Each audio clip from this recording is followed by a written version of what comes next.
வணக்கங்க. நான் திருநெல்வேலி மாவட்டம் ஏர்வாடியிலேருந்து நான் பேசுகிறேன். ஆக்சுவலாக பார்த்தீங்கன்னா, இந்த மிஷின் வந்து நான் என்ன பர்பஸ்க்கு எடுத்திருக்கேன் அப்படின்னு சொல்லிட்டு சொன்னேன்னா, நான் இப்போ தான் தோட்டத்தை வளர்க்குறேன். வளர்க்குற விதத்தில் வந்து பார்த்தீங்கன்னா, எனக்கு இனிஷியல் ஸ்டேஜுங்கிறதுனால அதிகமாக புல் வளர்றது, செடி வளர்றது அப்படிங்கிற மாதிரி இருக்குது. ஸோ ஒவ்வொரு நேரமும் எனக்கு க்ளீன் பண்ணுறதுங்கிறது ரொம்ப கஷ்டமாக இருக்குது. அது ஸ்பெஷலாக வந்து நம்ம டிராக்டரை வச்சு நம்ம தென்னை மரம் இருக்குதுன்னு வச்சுருக்கலாம், அது மூட்டு பக்கத்துல எல்லாம் நம்ம அடிக்க முடியாது. அதில் வந்து கொஞ்சம் தள்ளி தான் நம்ம அடிக்க முடியும். மரத்து பக்கத்தில் கொண்டு போகிறதா இருந்தால் மரம் வந்து ஸ்பாயில் ஆயிரும். கண்டிப்பாக எங்கேயாவது கட் பண்ணுறதுக்கான வாய்ப்புகள் இருக்குது. ஸோ அதனால் நாங்கள் என்ன முடிவு பண்ணோம்னா, இதை வந்து உங்களுக்கு தென்னை ஓலை, தென்னங்காய் இந்த மாதிரி காய் வந்து கிடைக்கிறதுனால அதில் இருக்கக்கூடிய மடல்களை எல்லாம் நம்ம யூஸ் பண்ணி தென்னை மரத்தை சுற்றி நம்ம ஒரு இது மாதிரி போட்டுக்கலாம். ஒரு எப்படி சொல்லணும்னா, சுற்றி அடைச்சோம் அப்படின்னு சொல்லிட்டு சொன்னோன்னா நம்மளுக்கு அது ஒரு உரம் மாதிரி இருக்கும். ப்ளஸ் தண்ணீர் வந்து அது வந்து தேக்க வச்சுக்கிறோம் அப்படிங்கிற மாதிரி. அதுக்கப்புறம் வந்து இந்த செடிகள் பக்கத்தில் வளராதனால எங்களுக்கு டிராக்டர் அடிக்கிறதுக்கும் ஈஸியாக இருக்கும்.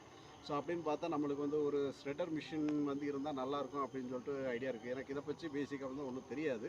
நான் ஆன்லைனில் சர்ச் பண்ணுறப்போ தான் எனக்கு தெரியுது ஸ்ப்ரெடர்னா என்ன, பல்வரைசர்னா என்ன அப்படிங்கிற மாதிரிலாம். ஸோ நான் ஒரு மினி டிராக்டர் வந்து வாங்கி வச்சுருக்கேன். எனக்கு அதுக்கு வந்து ஒரு ஸ்ப்ரெடர் ப்ளஸ் பல்வரைசர் அந்த மாதிரியான ஒரு செட்டப் இருந்தால் நல்லாயிருக்கும் அப்படின்னு சொல்லிட்டு பார்த்தேன்.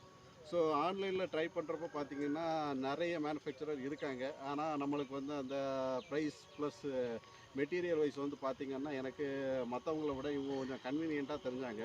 ஸோ ப்ரைஸ் வைஸ் வந்து பார்த்திங்கன்னா பெரிய வித்தியாசம் இல்லை.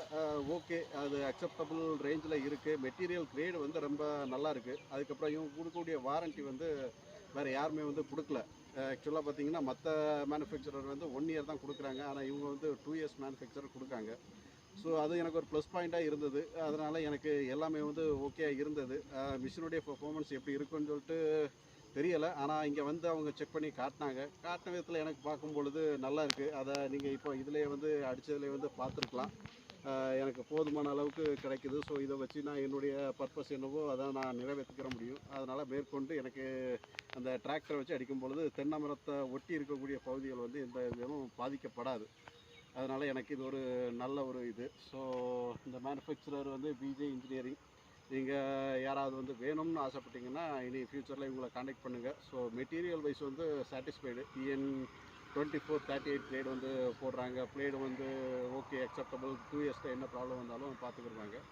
சரி, ஓகே. கஸ்டமராக இருக்கக்கூடிய நீங்கள் ஏதாவது தேவைப்பட்டால் இவங்களை காண்டாக்ட் பண்ணிக்கோங்க.